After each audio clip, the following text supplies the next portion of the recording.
land. In 1886, when formal Western education was introduced in Uganda by the Church Mission Society of London, and between then 1886 and 1918, the formal education was developed by the religious organization. It is from that background that we have the development that we see, and we must really appreciate that education has shaped so much what Uganda is today, since then until today. The current education system in Uganda is 934, called Universal Basic Education, that you may call UBE, which implies that every child spend at least 9 years of basic and compulsory education up to the junior secondary school. Most of us went through that junior school, and others 3 years in senior, or 4 years in O level, and 2 years in HSC or A level, and so on. But we are going to look at the performance of our students as well. We are going to look at what is the role of who to make sure that our students perform to their best. We're going to look at the timetable. Who is responsible for making a timetable? Who are the stakeholders? Who are involved in this process? How is this process made or done? By who and when? We have seen more often UNEB release this from the beginning of the year up to the end of the year. And we have to wait from the time the students do their exams until the exams are released by the same UNEB. But someone may think, who is part of this process until it is done? Starting with Jennifer Kalule Msamba, is the Principal Public Relations Officer from UNEB, Uganda Examinations Board. You may greet the dear listener, and we'll start from there. Jennifer? Hello, our dear listeners. A very good morning to you all. It is a pleasure to be over here, and yes, we'd like to thank everybody who has joined us for this show.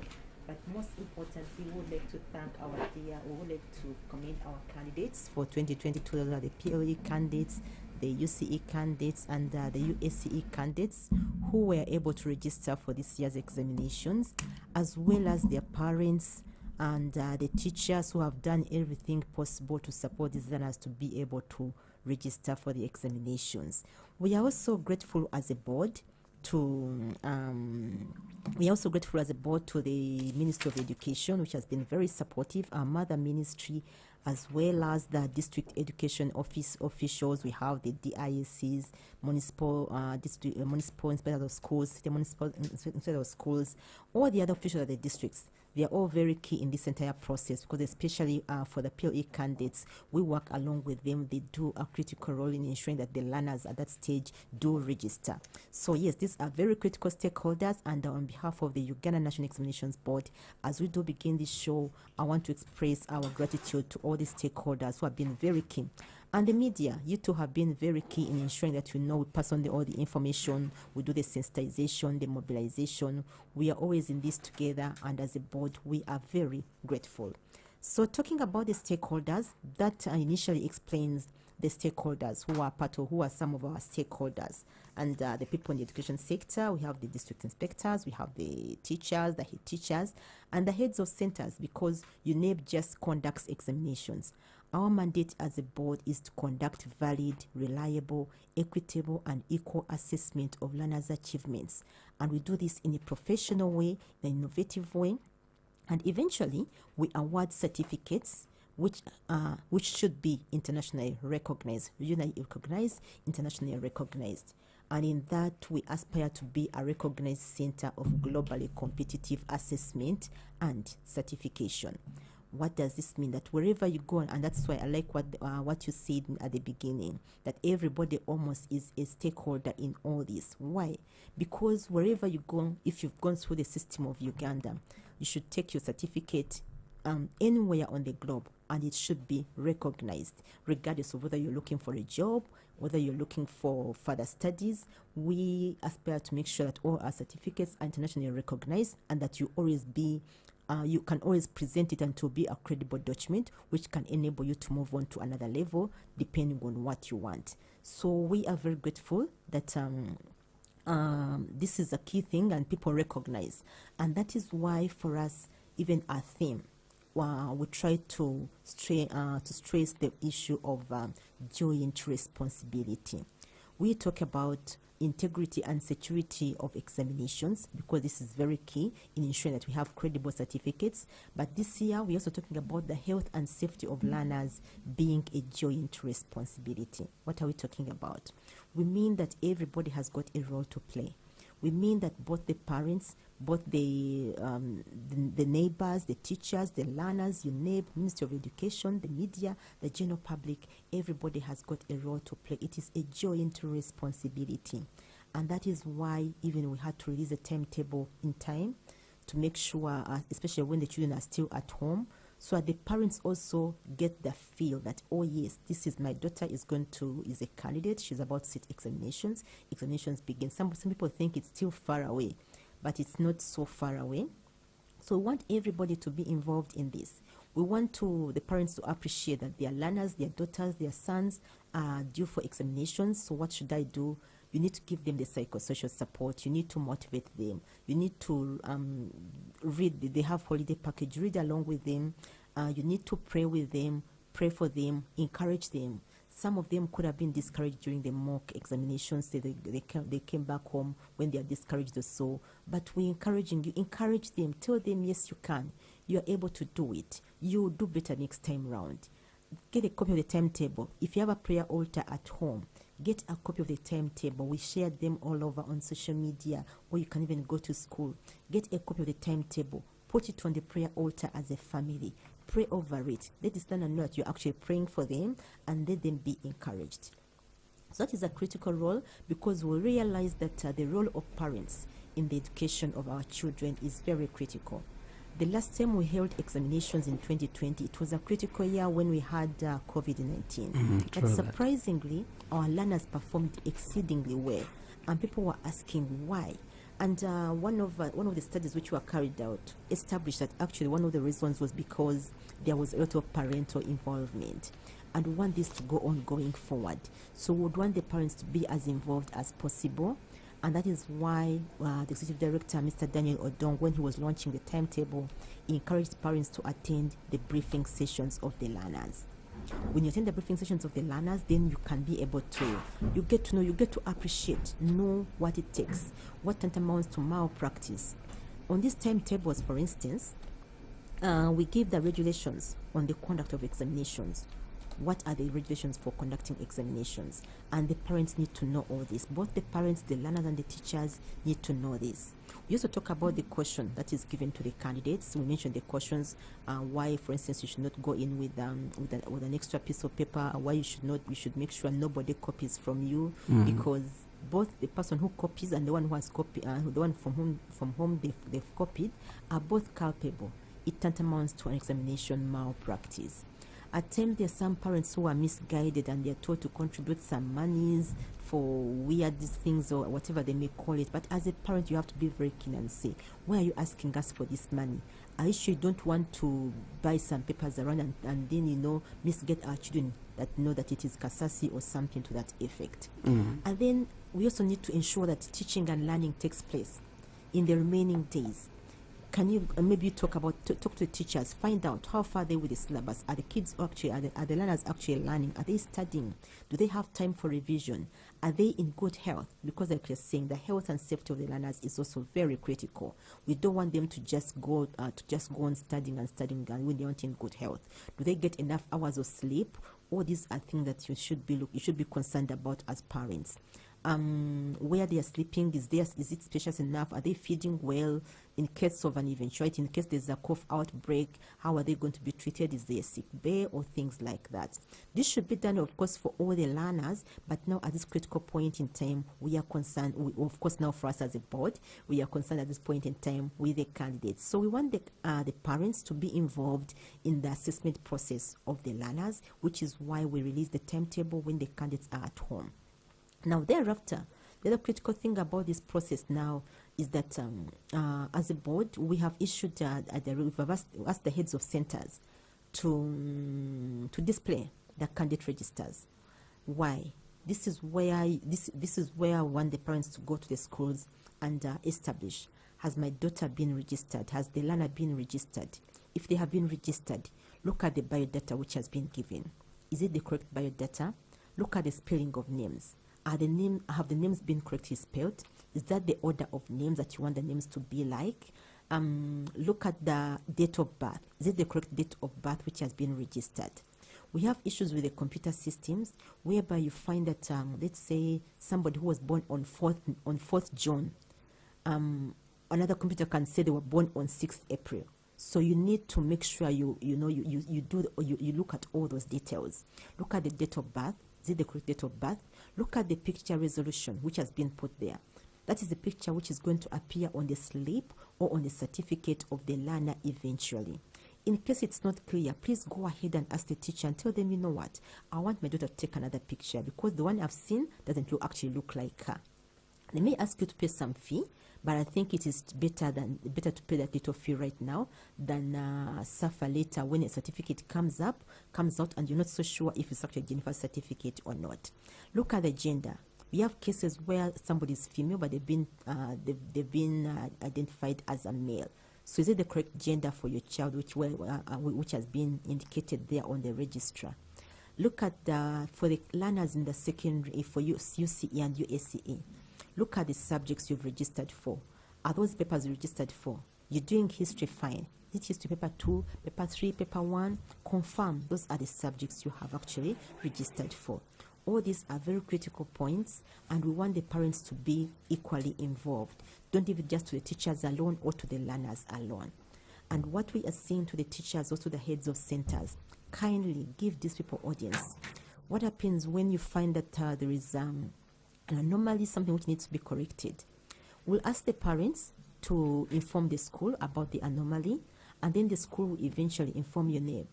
The schools know how to get in touch with us. There is a portal where every center has got access to UNEB, and there's an amendment form on the portals. So the schools will go there and say, Jennifer Nakaiza has not been spelled well. So they download the amendment form and then fill it in and let us know, and then and upload it. Then our team will be able to make the necessary changes before the examinations. Interesting. And we want this to go on. We want this to go on until the end of September, because examinations begin on the 14th of October with a briefing of the UCE candidates, and we also need to have enough time to do the cleaning up. So we are giving them until the 30th of September to do the cleaning up, to make the amendments, inform us, and we shall make the necessary corrections, just so we make sure that our learners get documents which are clean.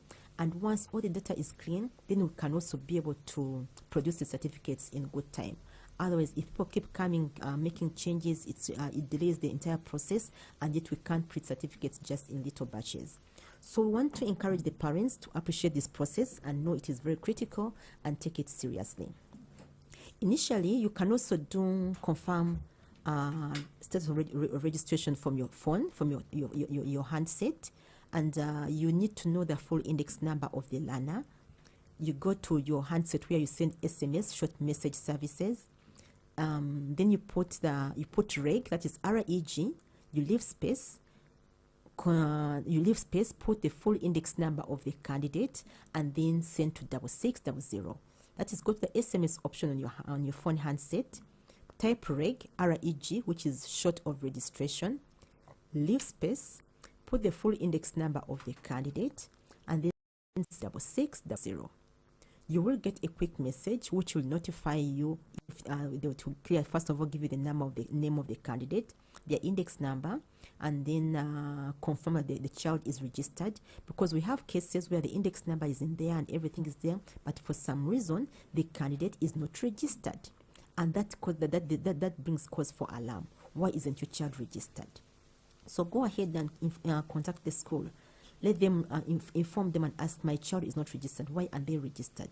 Then the school may let you know, maybe it was an omission or something. Then we shall see how to go about it. Where the school is not helpful enough, then we ask you to please don't waste any more time. Come to UNEB, or you can contact us at UNEB, and we shall be able to help you, to assist you. In this process, we have a toll-free line, which clients or parents can use to find out any information, or send in an inquiry, or if you need any corrections, although it's done through schools. But in the event that the school is not helpful enough, then you can call us on the toll-free, and we shall let you know how to go about it. Our toll-free line is 0800 211 0800 211 077. That's the UNEB toll-free line, which anybody can call during working hours. 0800 211 077. Okay. Then we also have the customer care lines. These are mainly SMS or WhatsApp message numbers. You can send your message and then you'll be responded to. This is a 24, or not 24 hour, but this we can work beyond the working hours or even over the weekend. So you can send your message, send your WhatsApp, send your SMS message, and we shall give you a feedback or guide you on how to go about the process. And these numbers are 0760 731 261. That's 0760 731 261. The other customer care number we have for WhatsApp is 0776 865 556. That's 0776 865 556. And we also have 0776 993 335. That's 0776 993 335. Those are the lines we use for WhatsApp messages or for SMS messages, in case you have a concern, in case you have a query, and you want us to respond to it or to guide you on how best to go about it. All right. Whatever it takes, we do not want any learner who is set to sit for exams this year. We don't want them to miss out. We want all the learners. We want to be accountable for all the learners, and that is why we want everybody to be equally responsible. We are equally responsible for these learners. Make sure none is lost. This is a duty we have been given, and we don't want one day to be asked what happened to the learners who all registered. How come 4 of them were missing? And so let's do our bit to make sure that no learner who has been handed over to us is going to miss this year's examinations. So I want to urge everybody, the teachers, the heads of centers, DISs, please, let's make sure that all the learners who have been registered are able to sit for their examinations this year, regardless of the situation. Interesting. And how many learners are we talking about? We are talking about a total of 1,272 learners. 1 million? 1,280,172 who have registered for all the 3 levels. Oh, interesting. 1 million. And this is actually a percentage increase of 7.7. Are you not scared that you're going to be overwhelmed by the numbers? We are able to. The board has the capacity to to take care of all the learners. We kind of anticipated it, so we are very grateful that that's why we are very grateful to the teachers, to the parents, district inspectors of schools who have been part of this process and have enabled us to register all these learners. For us, it is well, because that is our duty. We are here to conduct examinations. We are here to make assessments of the achievements of these learners. So the more learners we get assessed, the better for us. But most importantly, we have the capacity, and we are also grateful to the government and the Ministry of Finance, which has also given us the funds to make sure that we conduct this year's examinations. Mentioning of the capacity, the new timetable is out. Yes, please. Someone might be asking themselves, how prepared is UNEB? Because the capacity may mean something else. How prepared are you as UNEB? Yes, as a board, with 1,000,028 something. I beg your pardon? With that 1,000,002 something. Yes, please. We are prepared to assess these learners. Right now, we are doing various processes to make sure that we are able to conduct a quality exercise at the end of the day. Just last week, we just ended the training of new examiners, because the moment we finish conducting the examinations, we are going to have the marking, and we have to make sure that we have enough examiners to mark all these candidates. So we've just finished the training of new examiners. We trained about close to 1,000 examiners. New examiners have been trained, both for primary and secondary, for UCE, USCE, and for and for PLE, new examiners. And this is just to increase on the current examiners. Now, for the current examiners we already have, we are asking them to upgrade their biodata with us, their information, so that we can confirm and know, does Jennifer still exist? Are they still interested in being examiners? Maybe some of them have lost interest. Maybe some others have died. Others have changed the profession. Yes, please. So we are doing all that. We are upgrading to make sure we are sure we can ascertain that, of all these. If we have, let's say, let me give an example, for instance, for PLE. PLE in all, we have 832 candidates, 821 candidates. So that means we must have mathematics examiners who are able to take care of all those subjects, science examiners, English examiners, and SST examiners. So we'll calculate and see, do we have enough examiners? In the event that we do not have, what do we do? That is why we're doing all this right now. So we are preparing. It is work in progress, because for us, work does not end until the learner has received their certificate or their pass slip. So it is work in progress. We keep on doing what we're supposed to do at that particular time. We have a schedule of activities, but so far we are very ready. And then for UCE, we have 349 candidates, 455 are the candidates we have for UCE. And for USCE, we have 97,896 candidates for USCE at that level. The interesting thing about the candidature is that out of these, of the entire candidature, 56% are funded by government and 44% are privately sponsored. What does this mean? Well, for us, we think it is confidence in the government system. We think that more and more parents are gaining confidence in the government sector, in the government funded schools. That's why they're taking their learners in there. There could be other factors, but that's also a good contributing factor. So we are grateful to all the parents and the teachers who, against all odds, in the government aided schools, are there to teach the learners. That is why we have more learners attending school in the government aided schools, because actually the government pays for their tuition fees and also pays for their registration fees. And also want to thank the district officials, because they play a very critical role in ensuring that they do register these candidates at that level, especially at PLE level. So I want to thank all the stakeholders who have been part of this process so far. And going forward, we look forward to even more joint responsibility. That is why, for us as a board, we emphasize the issue of joint responsibility, because we know unless everybody does their bit, we are not able to deliver. So our being able to deliver depends on what other actors are also able to do. Talking of the timetable, one may ask themselves, how is that timetable done? What is the process? Do you mind taking us through that simple process on how the timetable is drafted to the time it is out, and who makes it or who is part of it? Do you have that collective responsibility, or it is your job as UNEB to do it and others like the ministry and the schools are not concerned or are not supposed to be part of it? Take us through that process. Okay, thank you so much. And first and foremost, of course, UNEB, we have committees that work, and these committees have different stakeholders. There's representation from the Ministry of Education, representation from the teachers, representation from the district officials. So we make sure that this committee is all embracing, and there's inclusiveness. There's actually there's a lot of consultation regarding the timetables before it is released. There's a lot of consultations. So we have and of course we have the subject heads. We have at the board who are the technical people. So they would come up with a timetable, a draft timetable, which is discussed through the various committees through the committee of the board.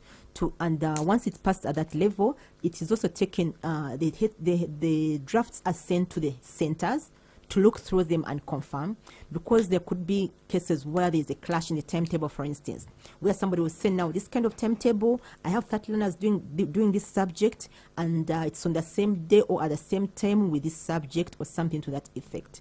However, you find that there are some inevitable clashes. I'll give an example. For instance, there's one that was just given to us recently. I think it's technical drawing, and then there is the technical drawing and fine art.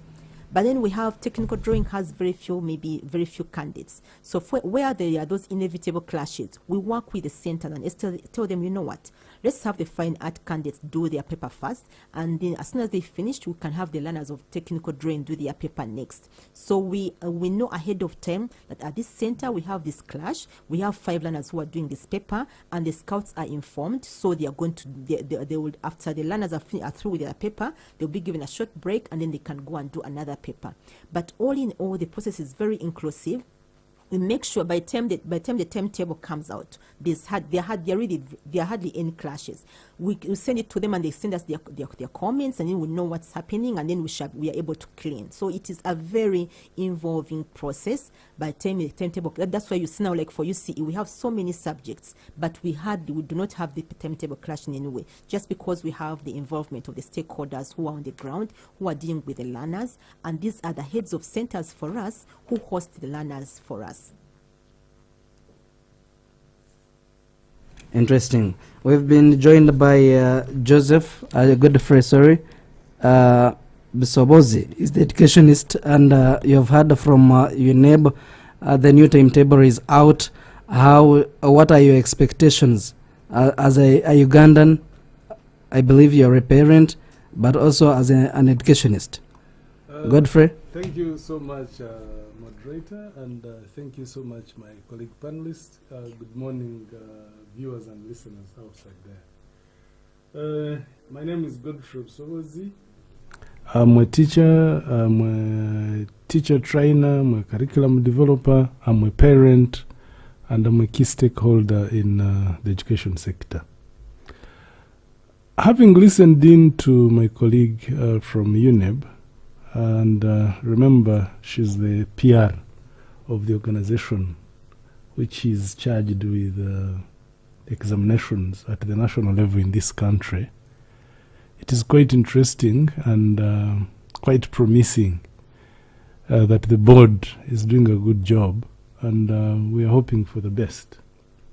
Having said that, there are challenges across board, on the side of the teachers, on the side of the learners, and even on the parents themselves. Take, for instance, the timetable is out. You asked a very pertinent question. The involvement of the other key stakeholders, which she ably explained to you. But the challenge which lies on, to which I think we need to discuss and find a long-lasting solution to, is the relevance of these national examinations on the education sector as a whole. Okay. Because we have slowly but steadily drifted from the standards of education. Because in the different fora where I have always been given an opportunity, I keep asking for the philosophy. What is our education philosophy as a country? We look to the final product. We have to look at this person who has come out of school. When you look at this product who has come out of school, is he or she worth being called an educated person? For this UNEB, we are going to have 3 layers.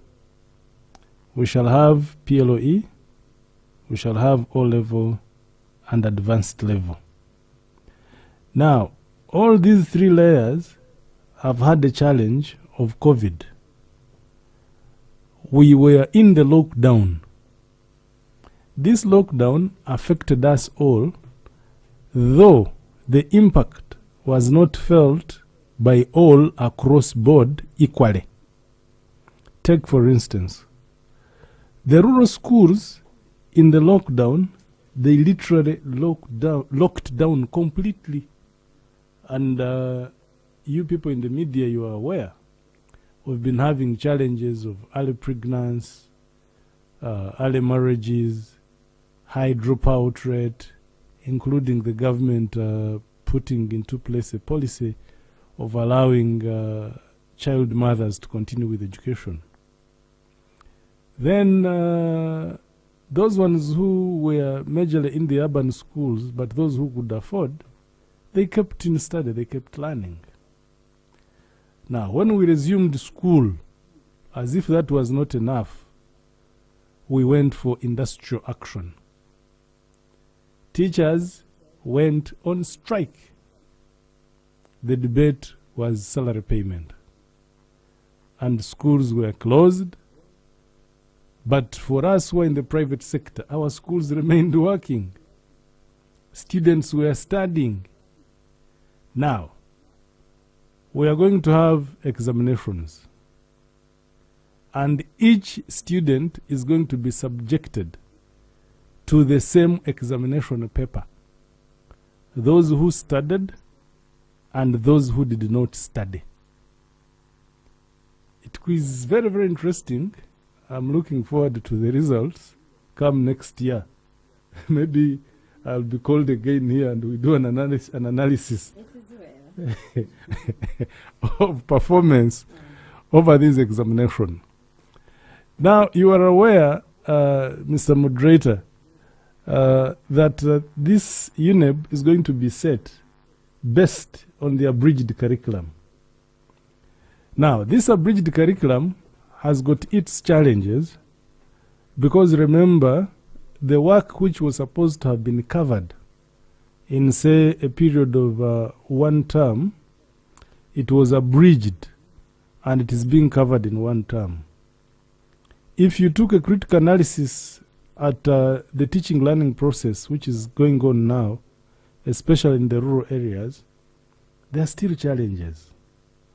So we look forward to these examinations, but I think, as you asked, we hope UNEB did enough thorough stakeholder consultation by the time they reached to this timetable. Maybe I missed it out, but she's here, she will tell us. For the special interest groups, how have they been catered for in this timetable? And also they had to reach those baptized areas of the so-called hard to reach areas, and yet you are forgetting that there are people who stay there, and then we baptized them hard to reach. I wonder how they reach there. Hard to reach to who? It is, I think, to the implementers from Kampala. They find it hard to reach, but the indigenous find it easy to reach there. How have they been catered for? Because over years, we have had challenges of transporting these examinations, like, for instance, across the waters, going to Kalangala, going to Buvuma. There have always been challenges. And even in some instances, you find the security of these examinations are not tight enough to enable fairness across board. She's here, and she's the PR. If it was the other technical people, I would have taken her on the technical angle. But now we are discussing based on the general outlook for this timetable having come out. Interesting. But it is our hope that we shall do better as we move along. Interesting. Jennifer, you've heard from the educationist with also a stakeholder. The security of these exams is biased, and we have issues with hard-reach areas. 2, 3. How are you considering the other special groups? We have had the other gender, the females, have an extra point, a free point at UNEB. Are you considering other special groups? Thank you so much, Mr. Moderator. And thank you so much, my fellow panelists, for the issues you have raised. I want to start with the special needs education learners. UNEB is an all-inclusive organization. We make sure that we include everybody, and we are involved in. We make sure that we give equitable assessment. That is why our mandate is to conduct valid, reliable, equitable, and equal assessment of learners' achievements. So we are always concerned about the equitability of our assessment process, right from the process at the process point even to the output and the entire process. And that is why, for instance, you realize that this time round we came up with the Braille versions of the timetable to make sure that the learners who cannot be able to read, they're able to access the timetable themselves. Like the UCE timetable, it is quite long. You can't rely on everybody telling you, what do I have tomorrow? What do I have on 13th? So we want to make sure that even the learners with visual impairment are able to access the timetable themselves. So we are doing this for the first time. It's work in progress. We keep on improving. But just now we are so happy that we have the Braille version of the timetable. And then the SNE candidates, we take a lot of time to go, we ask schools first of all to register the special needs education candidates. They let us know how many do you have in each category, how many of them will need maybe large font, how many are blind, how many are deaf. So we do all the various categories. Our team goes to the field and confirms that these are the number of SNE candidates who have been registered, and then we prepare special examinations for them, special papers, not examination papers for them, depending on the need that they have. So after that, we are able to provide for them, and we provide those who need support. If they need somebody to write for them or to read for them, and then we provide the Braille examination papers and all that. Regardless of what the need may be, we always provide for that. And we even get those other uncertainties. Let's say somebody gets an accident along the way when they are coming to school. So we always provide for them. We can be flexible to that point to make sure we provide for everybody. Remember, our aim is to make sure that no learner who is supposed to be assessed this year misses out on their examinations. And that's why we come in the joint responsibility. We want everybody to do their bit to make sure that none of the 1.28 learners who have registered for this year's examinations miss out on anything. And we give them special consideration. We give them the extra 45 minutes, the learners with special needs, to make sure that they are able to cater for all those, those challenges that they have. And now we put the pregnant learners also in the category of the pregnant learners, breastfeeding mothers, if they are there. We put them in the category of special needs. So we also give them that opportunity of the next extra 45 minutes. This is part of our strategy to make sure we are all inclusive, make sure we give them equity, provide equity for them. They are also able to access the assessment and provide them the opportunity to sit for the examinations. Let's look at the security of the exam materials. Thank you so much. Security of examination materials. This is the critical area of the board because, like I said at the beginning, the integrity and security of examination is our core. It's the only way we can protect the credibility of our certificates at the end of the day. So we make sure we guard against malpractice in a very critical way. So we do various processes, internal processes. And that is why, maybe if I can explain the versions of malpractice, we have what we call leakage. That is the worst form of malpractice, whereby let's say mathematics is coming out tomorrow, and today it's all over social media, and everybody is saying, Aksasika, follow me. We guard against that. We make sure no paper leaks. That is because we have tight security. I'm not at liberty to discuss the internal processes that we do as a board, but just make sure we do our internal processes to make sure that the processes are secure. Right now, we are doing some processes to make sure we do our work on the packaging until eventually when the paper reaches the school. We do various internal processes to guard against the security of the guard against malpractice at that level. But when the papers are being taken to the storage centers, we work with military police, we work with the police, and then we have other people who have to make sure they protect them. We have different people we have our own containers, we have our storage containers, and these are tightly guarded. And at that point in time, for instance, let me give an example. When a paper, let's say, is being taken to the storage centers, somebody else has got the keys for the storage center. Another person has got the keys for the inside, for the packaging, and nobody is able to open it on their own. So they all have to convene and agree on when to, of course, their guidelines on when they are going to open the suitcase, when they are going to open the station. After that, then they will issue the papers according to the guidelines. And for primary, we actually deliver them ourselves. And then for the USC and UCE, we ask the head teachers to come and pick them from our storage centers, which is quite depending on the distance. We give them a short time, like some 30 minutes, when they should have arrived at the school. So there's no time to maybe stay somewhere and cut and pick something, although it may happen in some cases, but just in case it happens, we still guard against that, and we are able to recognize. And those envelopes where those examinations are kept, they are tight, and by the time we get to the examination room, we ask the learners must confirm that it's actually a sealed envelope. It has not been opened or tampered with by anybody. So we have in place enough security measures to guard against malpractice, and that's why you have not heard about leakage in the last few years. What you may have heard about is impersonation, where somebody registers on behalf of another candidate. External assistance, where let's say when the papers have been given at the school, a teacher pulls out their own copy, they go maybe make a photocopy, and then they come and they write answers for the learners. We get so many of them in the security committee. Madam Triagenda is Dr. Triagenda is actually the chair of the security committee. She can also clarify on this. However, we have not received a case of a leakage in the last few years, whereby a paper leaks before it has been released for assessment. Okay. Interesting. We've been joined by Dr. Kedres Toriagenda, Director of Education Standards from the Ministry of Education and Sports.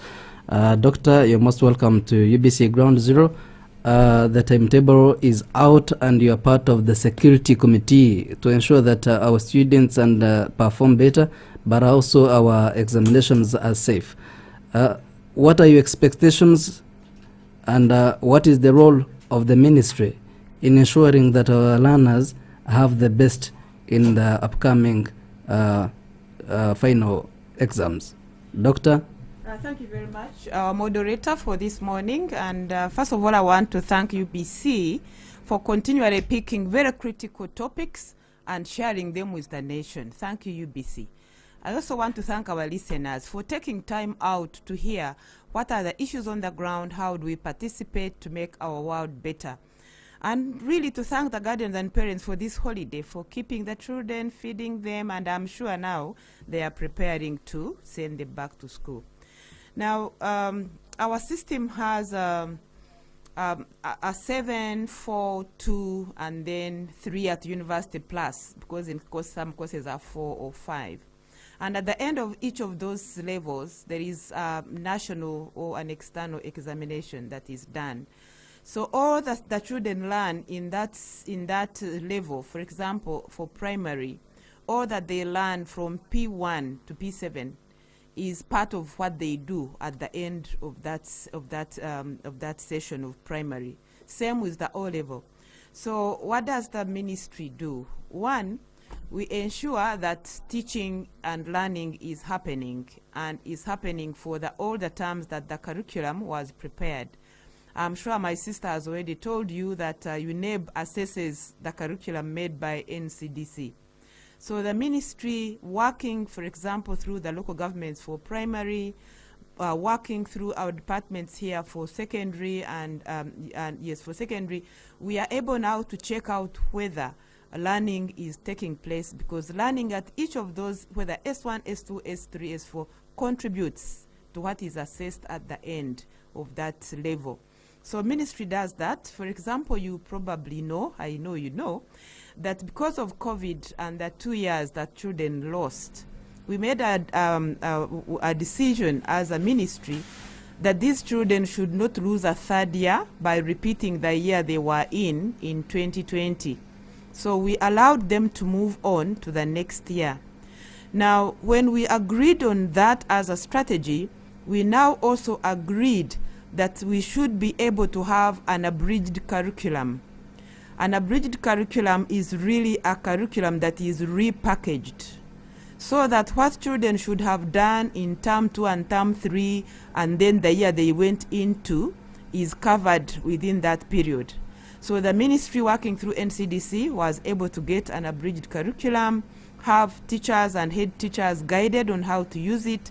And we are thinking that children who are now in the final classes have been able to complete the abridged curriculum, which has all the concepts, all the topics, but packaged in a way that they can be done in a shorter time than the normal time when they would have had all the years without interruption. So basically for now, that's what we've done. And I'm confident that the teachers taught. I know there were some challenges of strikes and so on, but the school systems have been trying to make sure that these children are able to cover what they are supposed to cover, and so prepare themselves for the examinations. Godfrey mentioned before that we have had an industrial strike and government schools did not teach for a half a month when the private schools were seriously teaching. Are you in any way convincing UNEB that they should set different exams for private and government schools? Doctor? I thought you were asking Godfrey. No, Doctor, you. I had a discussion Okay. earlier. So had you proposed? So he wants your input. Had you proposed that we prepare different exams? No, we are yet to The private schools being ahead, the Yes. private schools being ahead of the governments, and then they are going to sit for the same exam. Well, And the Ugandans are predicting that they are already predicting the results, the outcomes.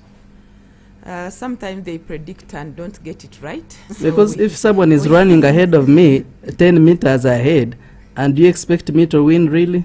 Incidentally, most of the private schools, because of the economic challenges we are going through, ended up closing earlier.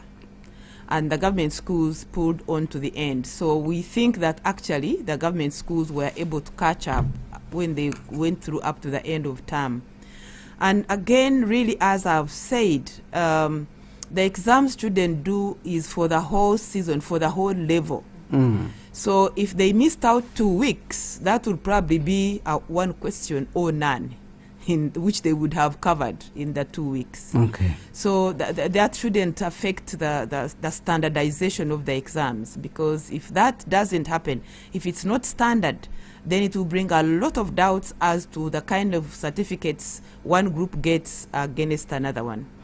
Dr. Kedris, the education sector in Uganda is constrained by so many challenges. These include the high level of teachers not being trained enough, student absenteeism, weak school level management structures, inadequate availability of learning materials, and small space for the classes of our students. As a ministry, what are you doing to ensure that we have the better system in as far as education is concerned? I think the greatest challenge for Uganda is the exponential population growth. When you have a nation for the last 10 years increasing at a rate of 3.2 to 3.4%, if you consider the estimated population now, for example, which is estimated at 42 million, 3.2% is almost 1.5 million. So that means about 1.5 million are born into the country every year. And yet all these children have a right to come back to school. So most of the things you've talked about is because the rate at which we can expand our facilities, the rate at which we can buy the textbooks does not match, because of our level of economy, does not match the rate at which children are accessing school. So yes, we are aware of them, and efforts have been made over the years, but because they are small efforts, because they depend on finances, we still have some challenges. However, in terms of instructional materials, we have actually done quite well. About 3-4 years ago, we had a project that was called UTSEP, where we received a grant from the Global Partnership in Education. And part of what we agreed with them then was that they should help us to buy textbooks for primary. And by the end of the project, in most of the public primary schools, I think mathematics was at 1-to-1 and English was at 1-to-3. So efforts have been made to actually address those challenges. In terms of the small class, yes, the classes are the ones which were built. Some of them I went in the same class, many years ago. And we were very few, we were 30, 40 in a class because that was the population. I'm sure you've been doing your research and you know that, for example, at Independence, the whole of Uganda, from Kisoro through Karamoja to West Nile, were just 6.2 million, Ugandans total. Now we are talking of going to 50 million. So the small classes, we are aware of them. There are challenges. Efforts have been made in using what we call the center coordinating tutors. I'm sure you know that system at the primary school, where schools were clustered so that there is a tutor who continually helps teachers to cope. So one of the trainings that was done through the CCTs, some may not have rolled it down, but it was done to them, was to help teachers know how to cope with large classes, because it's a reality. It's a reality. We have large classes. There are disadvantages of having large classes. So the best solution was, how do we help our teachers to cope? So yes, efforts have been on and they will continue.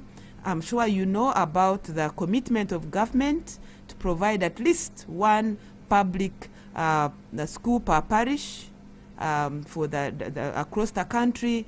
The aim is, one, to reduce the numbers in the schools that exist, but also make it more reasonable in terms of access and distances that children are making.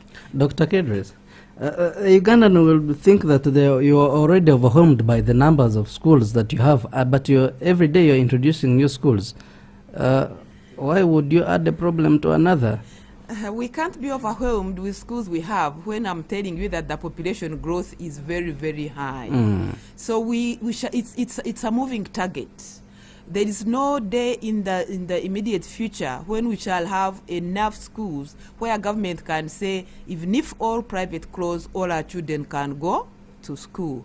For example, you remember after COVID, because of the economic challenges people faced, some proprietors had borrowed money from banks, their schools were being sold off. More than 3,000 private schools closed.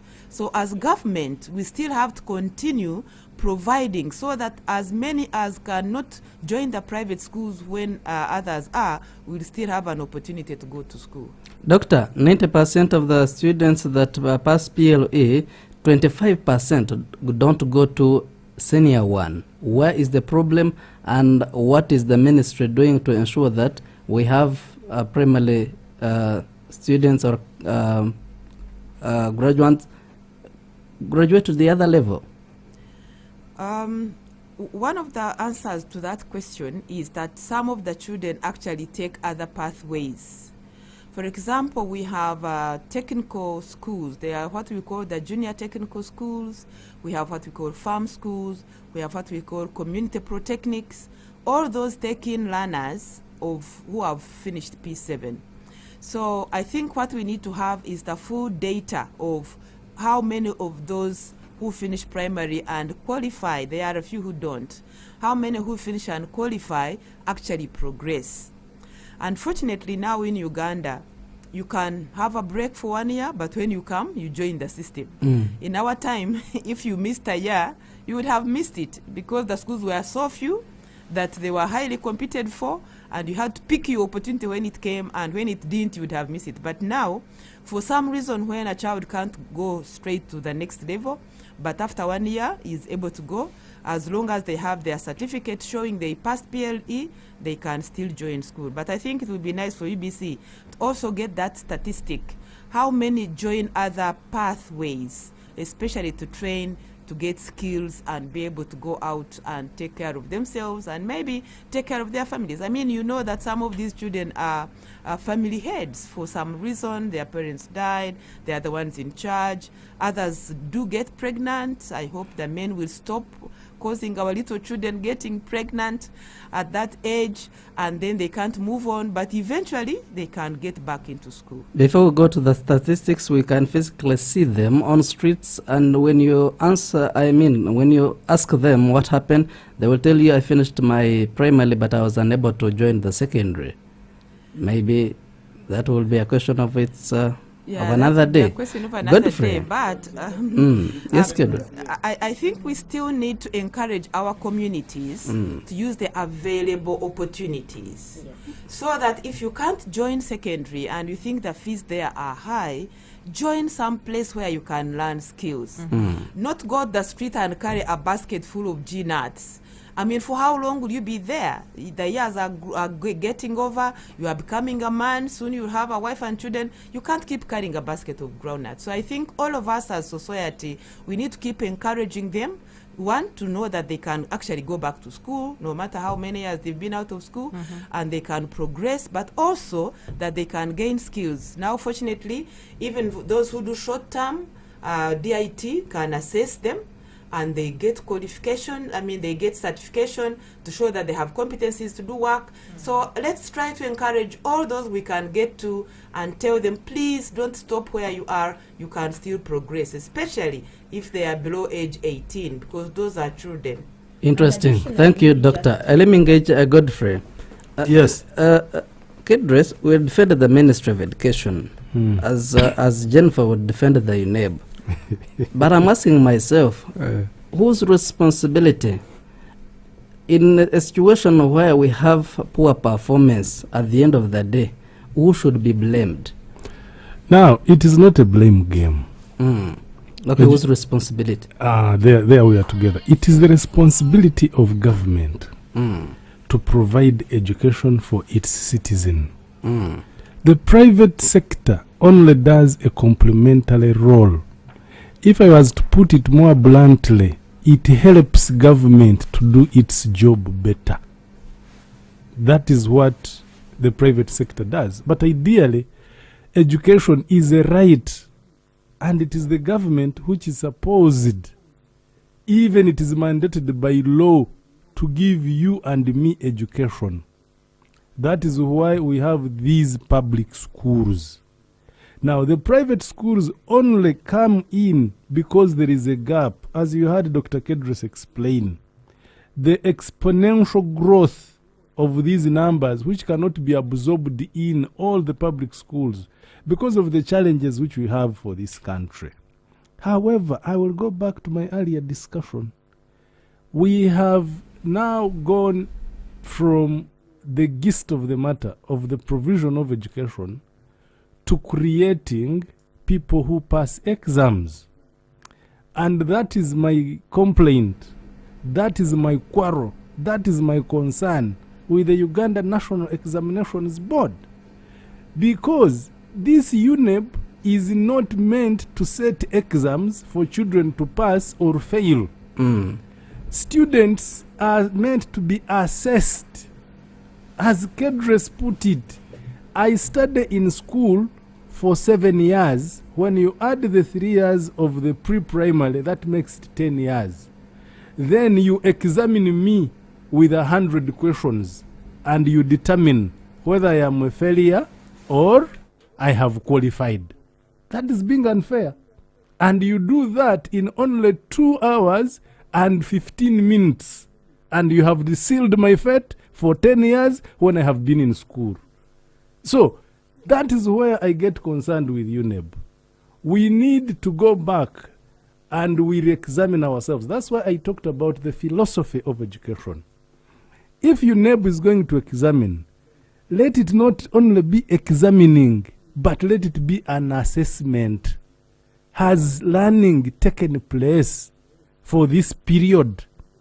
Is this human being able to exhibit the expected competencies? Shall I be able to see? Now, the question which you have asked is a very good question. Take, for instance, now as a country, we are crying, hiding our head under the sun. Corruption, corruption, corruption, corruption. Who are the corrupt? All of us went to school. But because we only went to pass exams, we have forgotten all the other avenues which make us who we are supposed to be. We are very knowledgeable people. But in terms of attitude, in terms of skills, values, we are still wanting. Why? Where is the problem? And that is why I find it a big deal with UNEB. Now, I said to them discussing with a PR, I want to hear her PR. If it was a technical person, I would have engaged a different gear. So, because we are all key stakeholders. For me as a parent, I want to sit with my child. After 3 years of school, I did not have the opportunity of going to school. This child comes and reads for me and says, you know, mommy, daddy, let me read for you this passage in the Bible. Then I would know this child has been going to where? To school. To school. When I give this child money, go and buy me sugar, she should be able to explain to me how much did the kilogram of sugar cost, how much quantity did she buy, and what was the return of change, such that then I will be able to know that this child is in where? Is in school. But this aspect of mere passing exams, you will know the value of your money as school fees. Absolutely. Yeah. Interesting. This is UBC Ground Zero. We're broadcasting live on 98 FM in Kampala. We're also connected to other 4 radio stations. UBC Butebo covering the eastern parts of this country, UBC Western Nile covering the Teso, Western Nile and northern parts of this country. We're also live and clear on Magic 100 FM, and we're streaming live on YouTube. You put UBC Ground Zero and you'll be part of this conversation. I'm going for a very, very short break, and when I return, I'm going to pick some of the calls, and then we're going to continue with our discussion. This is UBC Ground Zero. This is Ground Zero Season 2. Stay tuned. We shall be right back. Good morning, my dear. Tune in to Ground Zero on UBC Radio. We discuss politics. The money we collect as taxes in the country, we lose it in corruption. Economics. The 4 economic sectors where their jobs and wealth are: commercial agriculture, industries, services, and ICT. Education. The classes which will not need an abridged curriculum are the entry-level classes of P1, Senior 1, and Senior 5. Culture and religion.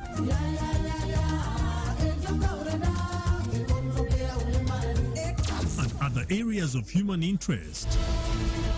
Ground Zero every Saturday from 10 a.m. to 12 p.m. on UBC Radio. Don't miss.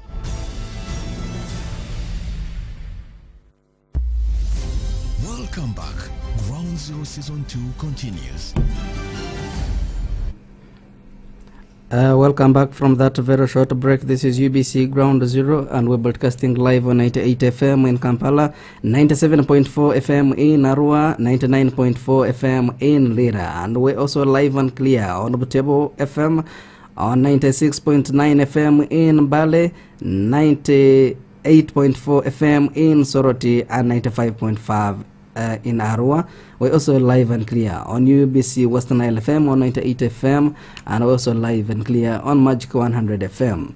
We are talking about the recently released UNEB Timetable 2022, and we're looking at the different stakeholders. How ready are the learners and the stakeholders? In the studios of UBC, I have Dr. Kedres Toriagenda, is the Director of Education Standards from the Ministry of Education and Sports.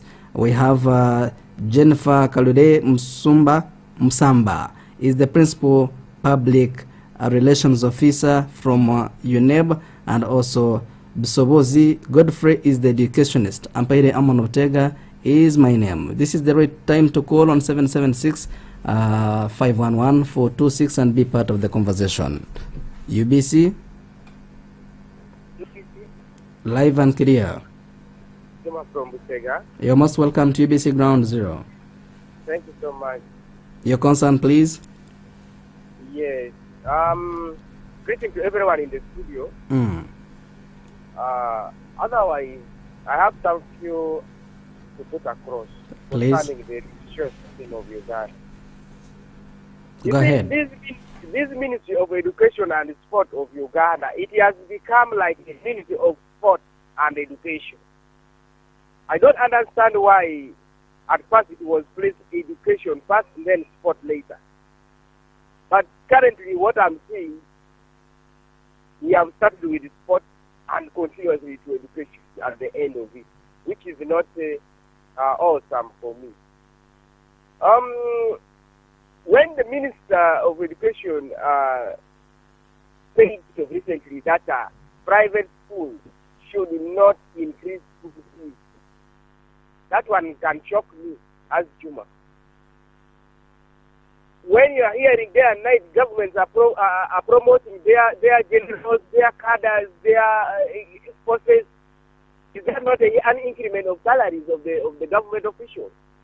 So why, when it comes to private sectors, they try to dilly-dallying around too much? This is being unfair.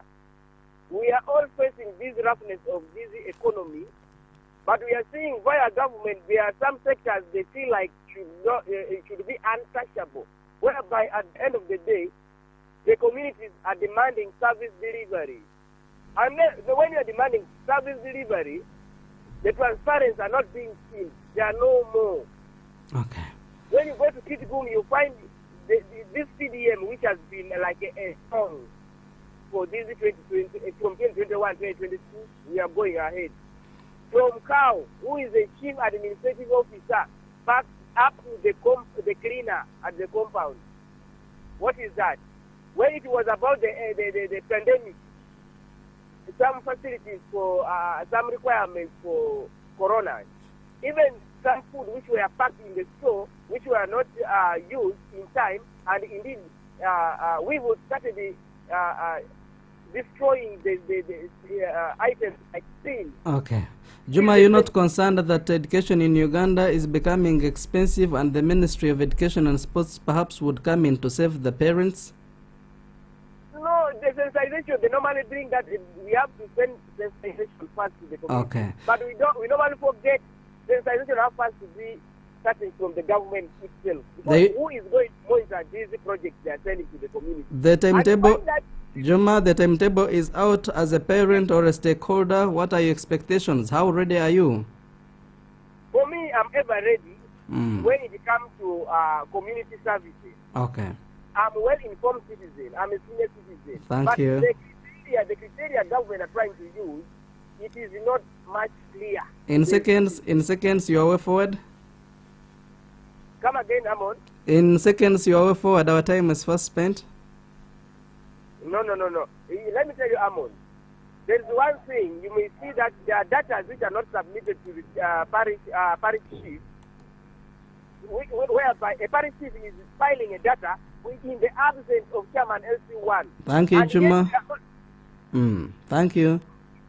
Okay. Thank you so much. Otherwise. Thank you, sir. 98 FM UBC Radio 776-511 426. I am going to be using only seconds. UBC Ground Zero. UBC Hello? Ground Yes, Zero. You have seconds? Yes, this is Helen from Matuga. I'm glad that you have joined. joined. What Madam has said about the issue of producing results. Me, my concern is the teachers who are at the time to invigilate. Because I know everything is being accounted for. But at times the teachers are deployed to invigilate. They use their little transport and they don't get their refund back. Even at the times there is a delay for those who go to mark. Okay. So they should at least make things faster, since they are already planned for. All right. Yeah. Thank you, Helen. UBC Ground 0 5776 511 426 is the number you can call and raise your concern. UBC.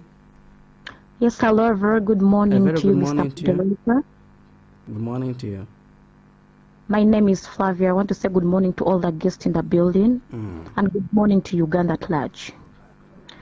My concern here is all about, I heard the doctor saying they're hoping to open more schools, But I think my humble advice would be that let's us first concentrate on those we have. I can say that we have more than 1,000 schools in this country, but when it comes to UNEB result, you'll always see few the user ones which are always on the result ship of the UNEB. Okay. Where are the rest? There are some schools, since I was born, I've never seen them on even the result list of the UNEB. So instead of going for more of that, I think it's better we first focus and work on with the performance. We have very many schools with the poor performance. Yeah, that is it. And then some little to talk about. Yeah, I just want to say something little about the dropout of there's so many girls and boys. Some of them, they can't continue. It's because of the poor performance. You can't get 9 throughout in the 4 subjects and you want to join a secondary school because there's no school who wants a bad record with the poor result in their schools. Right. That's one thing. Then second is the negligence of duty from the parents. In every home, the first teacher is always the parents from home. So then lastly, I have a question. Please. Why do private schools outperform public schools? Okay. Why? Is it because we have unqualified teachers in these public schools because there are very many? We don't have qualified teachers? Thank you. Most welcome and greetings to the people of Nagolo. Ground 0776511 is the number you can call. I'm getting one last caller and we continue with our discussion. Perhaps if time allows, I'm going to get more callers. UBC, Ground 0, you're going to call us again on 776511426. Allow me stop the callers for now. If time allows, we're going to get back to you. Let me start with Dr. Kedres. You have heard from the concerns of Ugandans, Juma, Helen, and Lydia. Why private schools outperform the government? Where is our hope? Thank you very much. Is it Helen? It was the Lydia. Last one? Lydia, yes. Thank you very much, Lydia, for that very important question. As I think, Godfrey, as Godfrey has said, and I'm glad to say, actually, that the ministry is already developing a policy on curriculum assessment and placement. And one of the key things there is to see how to revive what you called continuous assessment. So what private schools do, which I know for a fact, is that they use the results, not UNEB putting them out, but the media, Amon and his team, because those who sell newspapers want their newspapers to sell around that time. So what they put out is what they think will help people buy the newspapers, and of course some schools use that as a marketing strategy. And because it's used as a marketing strategy, they do all kinds, sometimes uncouth and unprofessional things to get results. One of the things they do is to grill and coach and mentor the children on how to answer questions. And when the children answer those questions... so we are lacking mentorship in government schools? No. We are in government schools, actually. The good news is that when you do a research of a tracer study, some of those who go through government, get second grade and so on, get university and excel. When you check those who get first class or upper second from universities, you discover it's not those who got 4 at P7, it's not those who got 8 at S4. In most cases, it's those who actually learned. Okay. So government schools, they focus on addressing the curriculum and teaching, while a lot of private schools, not all of them, a lot of private schools coach and drill children to get just a mark for that season. Interesting. Our time is fast spent. Perhaps we're going to be rushing because we have still a lot to discuss. Jennifer, Helen says that teachers who you request to invigilate the examinations are not given any facilitation. Whose responsibility to facilitate the people who are supposed to work during the exams? Centers, schools, or the UNEB, or the ministry, the cadres? That's UNEB's responsibility. Actually, what Helen said, they are delayed. She talked about delayed payment. She didn't say no facilitation at all. The board actually pays for every worker we work with contracted professionals whom we work with across board in the management of examinations and the conduct of examinations. And invigilators are one of those people whom we work with. And we actually pay them. We are improving our systems day by day.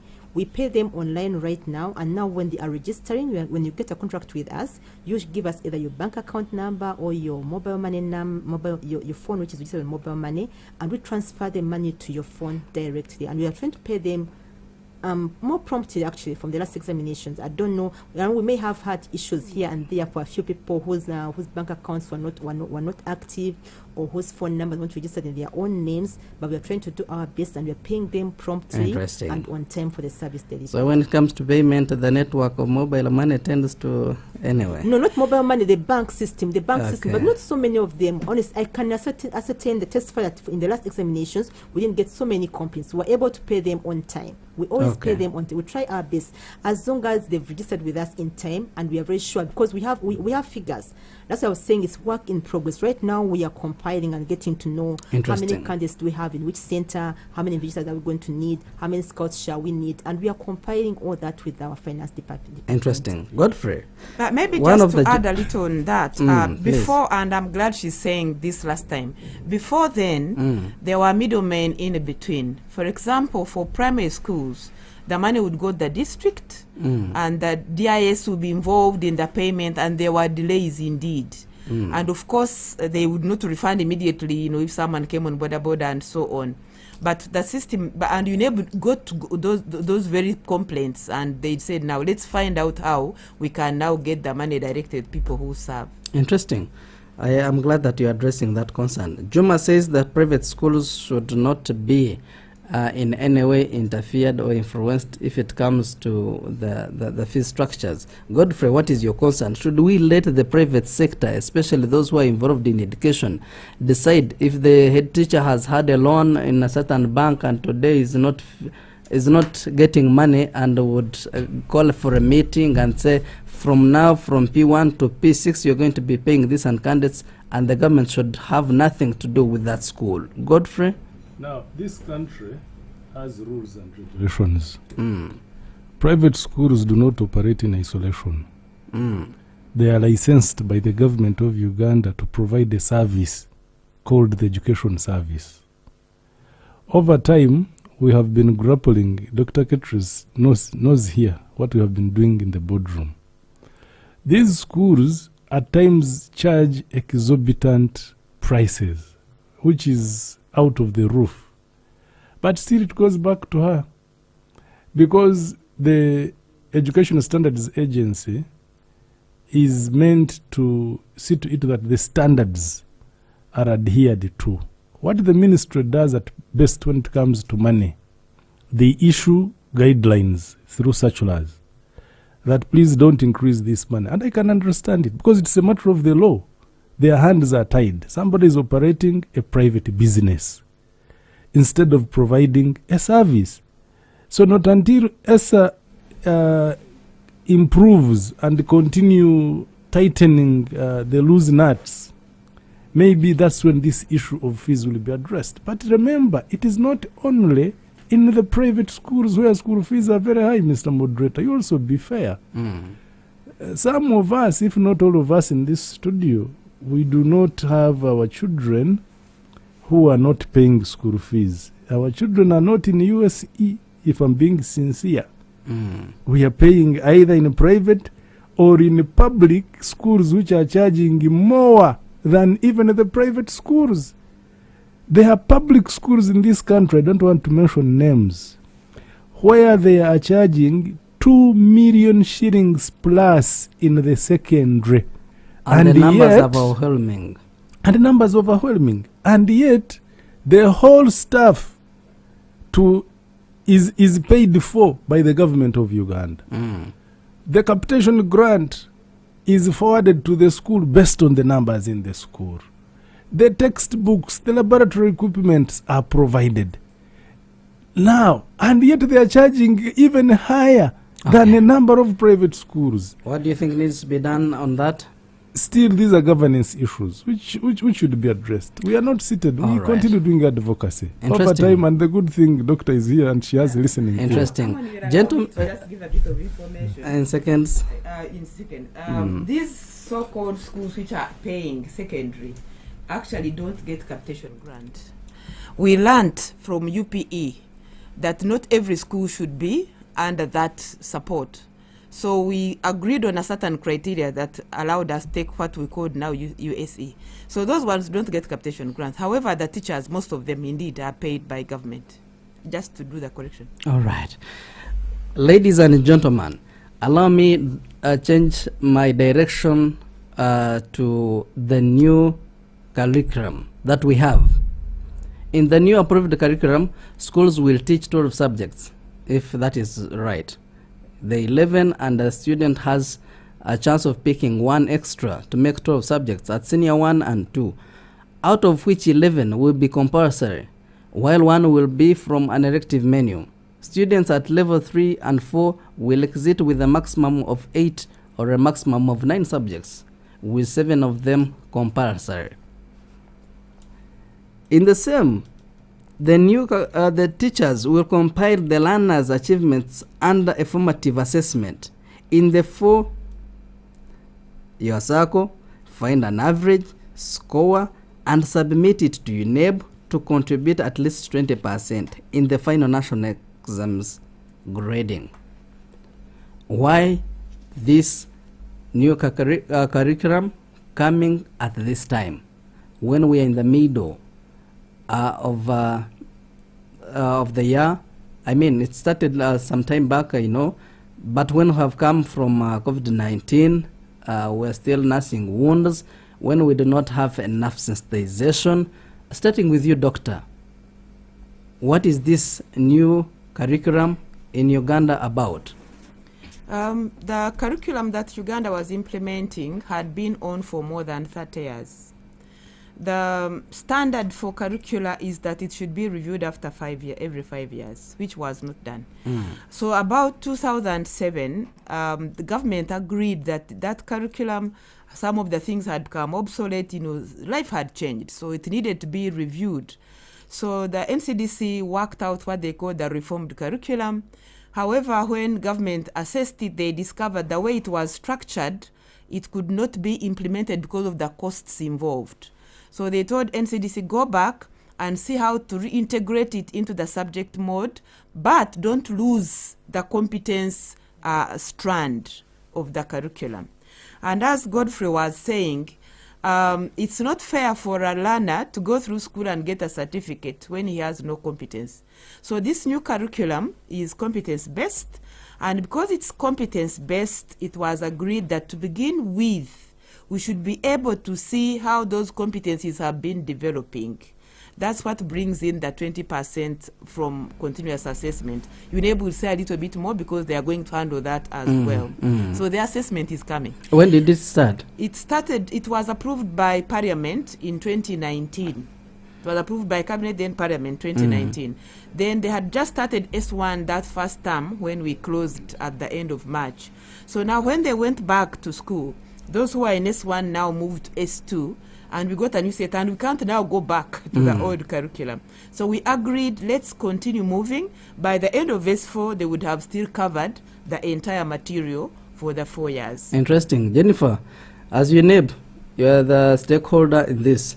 Do you think we have rushed to this, or it was the due time that we have this done?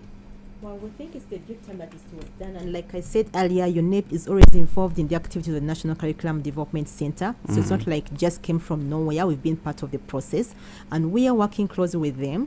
We are monitoring the candidates who are currently in Senior 2. They will be candidates in 2024, and we are going to begin getting the competence, making this continuous assessment competencies, starting with the first term of 2023, when they are going to be in Senior 3. So our teams are on the ground to do the assessment. We've done training with National Curriculum Development Center, and then the UNEB team has done training with the Abridged Council. They're also training the various teachers to make sure they are also on board on how to teach the various competencies. And we are also working hand in hand with the NIRA, National national to ensure the learners get learner identification numbers, such that even if you're in school X for senior 3, you get your results computed, and you go to school Y for senior 4, or you can still be able to get your results, the 20% component of continuous assessment, regardless of where you are going to be. So we want to have the learners have the learners identification numbers regardless of where they are going to be, and we shall be able to compute the 20% at the end of it all. So yes, UNEB is on board, and we'll be in good time. I recommend this. I realize that there is one thing that we really must appreciate: the teamwork, because students are working in groups. But there is an element that we are missing out, which is the training of critical thinking. Yes, you say it is critical thinking, but I'm imagining the other one where we would sit and study, expecting to do exams in 2 days or 2 weeks or 2 months. But now I'm assured of my 20% already saved, and I'm only working for about 40 to make my average. Is this not going to nag students not to study or concentrate? Jennifer? On the contrary, students are very excited about this system. They are, because I have a son who is under this system. He's currently in senior 1. But he's so excited. They're working on various projects. They make them very active. You're talking about the critical thinking, and he's using critical thinking in mathematics, in mathematics, in biology. So it's not just about critical thinking, making it separate from all the other subject areas. It's just about embedding all these other aspects of like critical thinking, effective communication, making sure that they're equally embedded in the other subjects. So it's quite exciting for the learners. And then they're also going to have a competence at the end of it all. They're going to have that practical, the project they're working on, and then the DIT, which DIT is also going to assess. So it's very exciting for the learners, and I think it's the way to go. Many learners indeed are excited because you have shifted the burden from them to I don't know, to parents. Actually, the learners now are more involved than the teachers, I think. Yes, because the teachers are not teaching. They just come, introduce a topic, and let the students discuss and teach themselves, which I believe you have shifted the burden from teachers to students. But the other thing, what are those compulsory subjects you are telling us about? In the last curriculum, we used to have sciences being compulsory, especially in O level. In the new curriculum, do we have also compulsory subjects? Kedris? I think you mentioned it, that for S1, you have 11 core, we call them core or compulsory subjects for every learner. These include the English, they include mathematics, they include the basic sciences, and then the basic social study, or the histories and geography. So the core humanities are compulsory, S1, S2, and even at S3, S4, the 7, which are compulsory, have those core subjects there. So we are not losing anything. We are only improving on the delivery. You know, schools are there to help learners learn, not to see whether teachers have just taught. I've been struggling with teachers in the old system who kind of think, for us, we have covered the syllabus. Now, if you've covered the syllabus, why do children fail? That means that you have not taught. You have just satisfied yourself that I've spoken or done something. But now, learners are learning, and they are involved in what they are learning. And that helps them to actually fully understand and remember and apply it. Interesting. Godfrey? Yes. Will this really meet the learners' skills that they need, or it is something that is a hoax? Fortunately, Dr. Kedris here involved us, and personally I was in this reform from day one. I told you in the beginning when I was doing an introduction, I'm a curriculum developer. Right away from the thematic curriculum, I was on the panel of 12 at the national level. And I went ahead to become a taught across the country.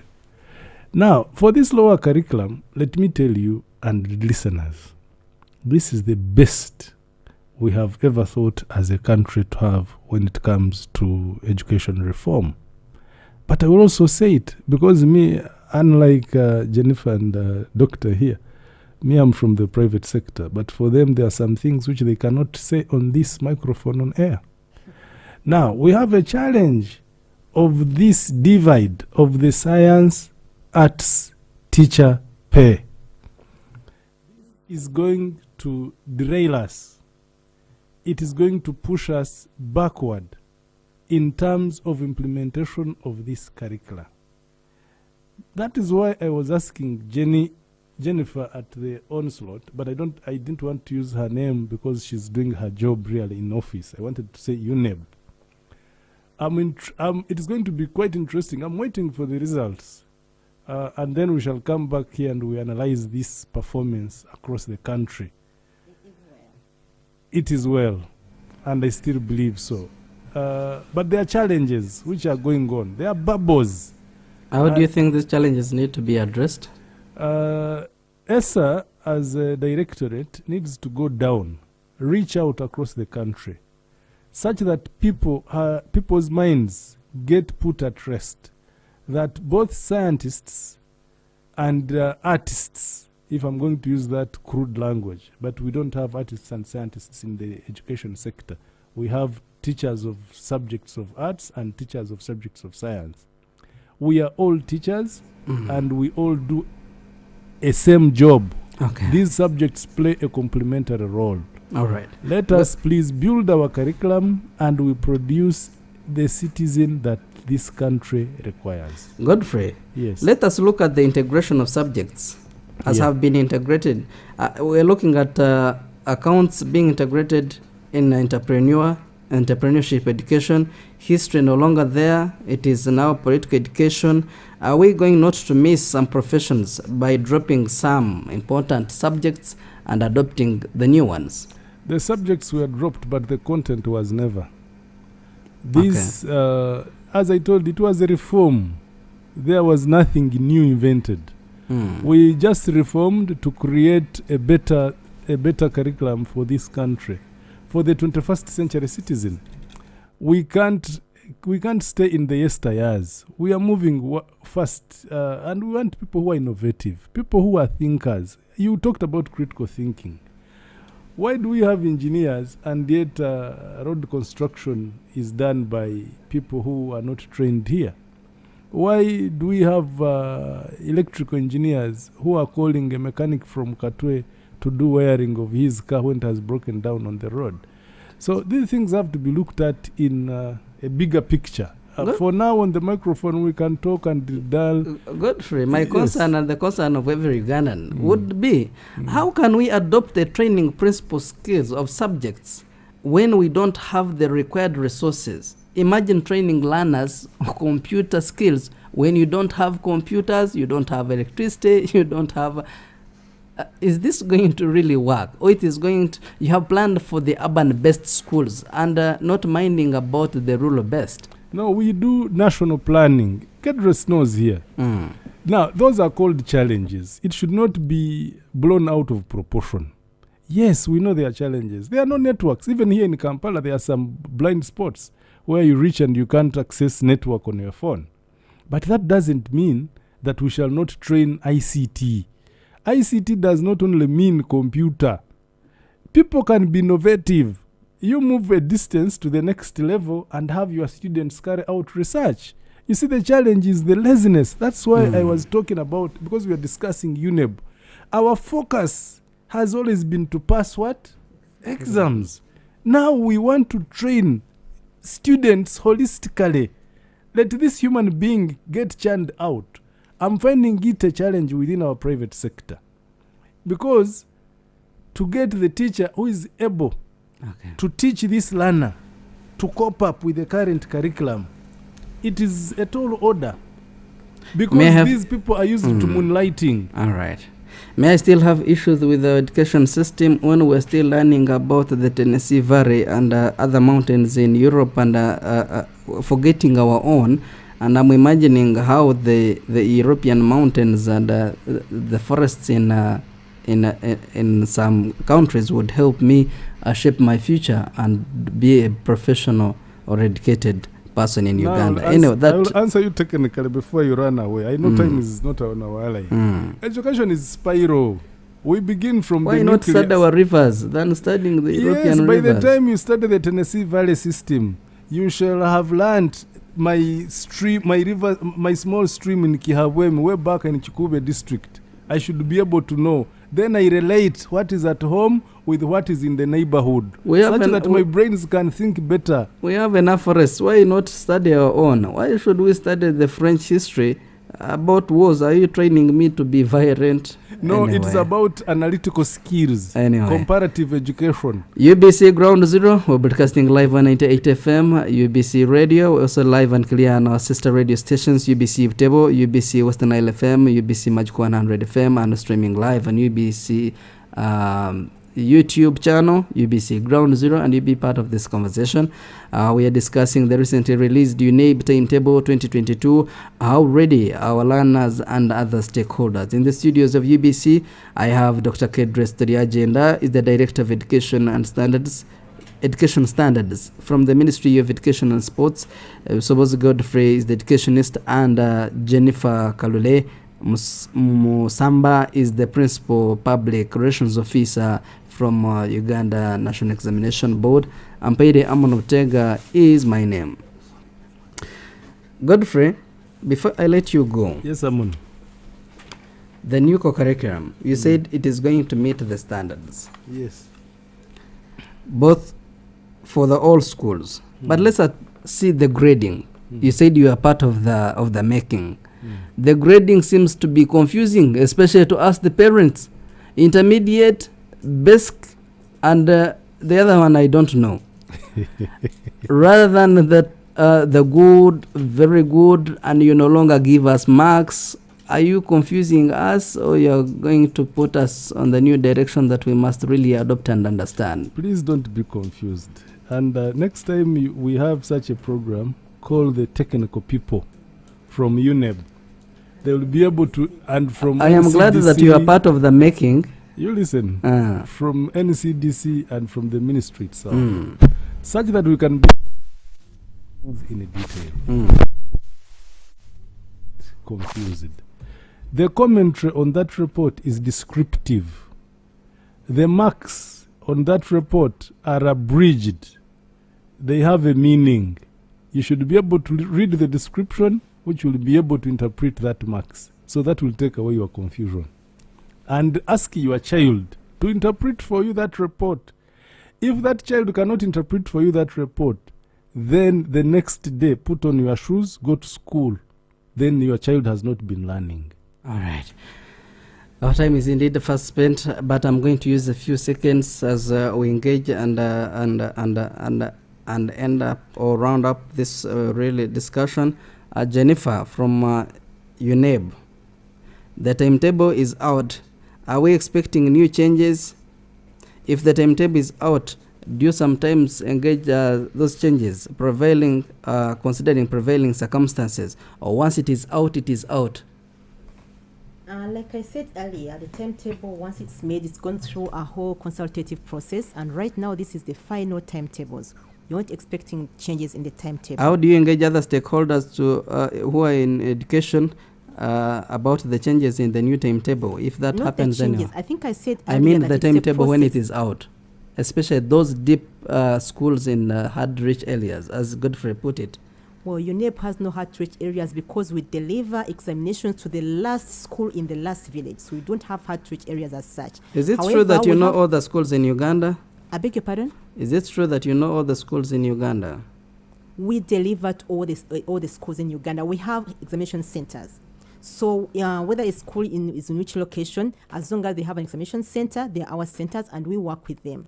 And in the process of developing the timetable, we send them copies to assess and analyze and tell us, is there a clash anywhere in the timetable? How can we make improvements? So by the time we release the final timetable, it's gone through a whole consultative process, and we do not have any changes. In a situation where the schools or centers start exams late, what happens?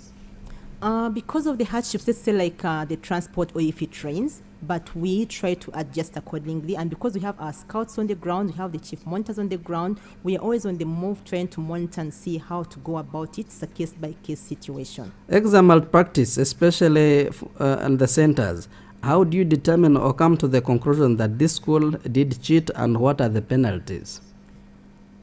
We do initially what happens that once we have a report from the scouts indicating that maybe there's been a malpractice, we have the whistleblowers also who may also alert us in case there's cause for alarm. We don't just take it for granted that there's been a malpractice. We have an internal security committee which sits and assesses, analyzes, is this a potential malpractice or not? Could it have been a misinterpretation? And then the committee will determine if the results should be withheld or they should be released. After results have been withheld, when the minister releases, we withhold certain results because we want to give the learners the benefit to defend themselves. So we have a tribunal which come and we invite the parents, we invite the learners and the teachers to come and defend themselves. Sometimes they're able to defend themselves and they prove actually there was no malpractice. Where there's a benefit, we give it to the learners. But at times, it's proven beyond reasonable doubt that actually there was a malpractice which the learners were involved in, and the results may be cancelled. So it's a whole process, and we don't just cancel results just for the sake of cancelling them. That is why we are encouraging the students and the parents to look through the timetables. These timetables have got instructions, and they're indicating what are some of those areas which can amount to a malpractice or to a cancellation of an examination or to the withholding of results and something that effect. So we want the parents to be in the know so they can participate in the process, inform their learners, educate them, encourage them, and also encourage them not to get involved in malpractice. To a school that started yesterday, how does it come into your books to be considered for final exams?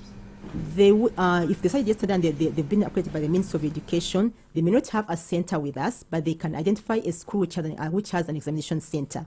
And then there is a process for applying for a center. You apply to us, ask for us to become an examination center. Our teams will come over. We have a criteria of having an examination center. We go through and assess you, and if you qualify, you become our center. The new established schools tend to perform better than old ones. Why? Is it because of Kint Kudogo to the UNEB, or as many people say it in Kampala, or it is? God. My God, we conduct valid, reliable, and equitable assessment, like I said in the beginning. Our assessment is equitable, our assessment is valid, and it's reliable. We do not do anything like that.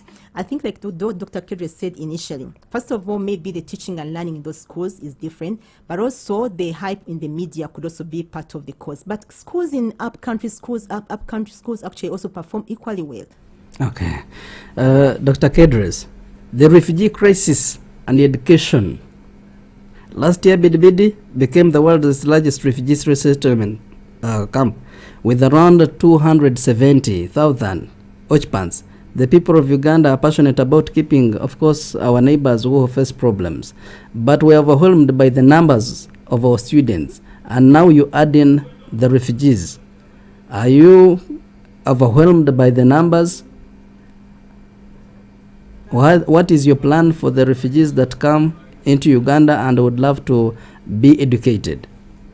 We had what we call the education response plan. It was a 3-year plan, and it's just ended. Actually, a new one is about to be rolled out.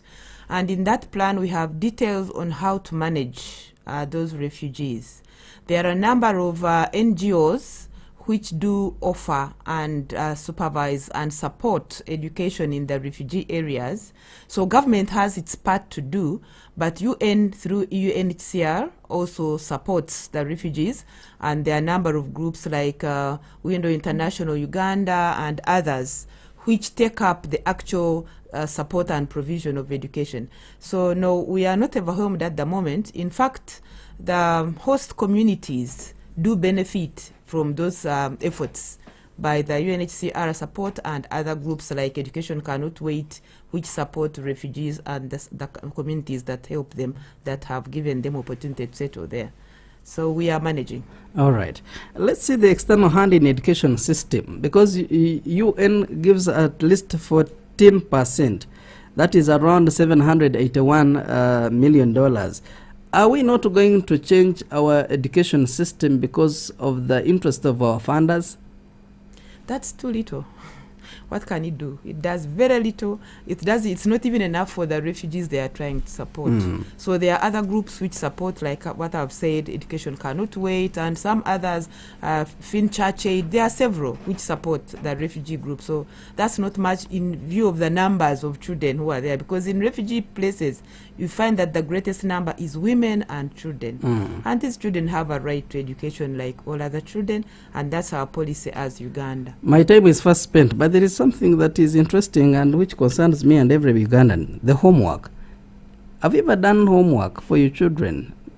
Dr. Kedres? Fortunately, where my children did primary school, they didn't carry home homework. When did it start?